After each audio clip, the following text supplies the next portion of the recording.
Uh, I'll tell you that a significant thing happened when the hearing took place, because as those of you who were able to watch it, I think that the testimony that was provided, not only by Bob Durkin, a former FDA official, and Dr. Kirsten Smith, and Senator Bramble, who has extensive regulatory experience on the public policy side, all of that, all of that was fabulous testimony.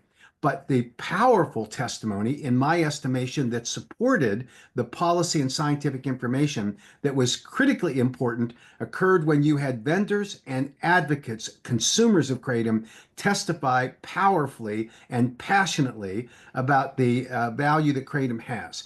And while Senator Perry was retreating a little on his claim that, oh, he understood that there are people that benefit from it, the central argument was whether or not we can provide for him an assurance that there is a tougher enforcement mechanism, and we're currently working with his office to do that.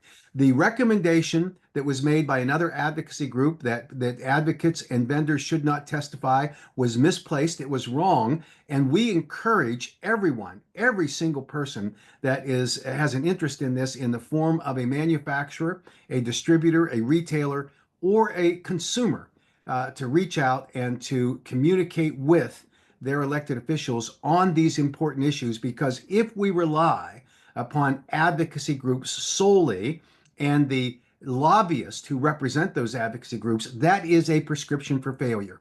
And we will not win if we solely want the lobbyists to make these kinds of decisions. I'm not discounting, obviously, the value of lobbying, but when the lobbying is supposed to be or designed by strategy to be limited just to the lobbyists talking to these people, that is not a good policy, and we certainly reject that at the American Kratom Association.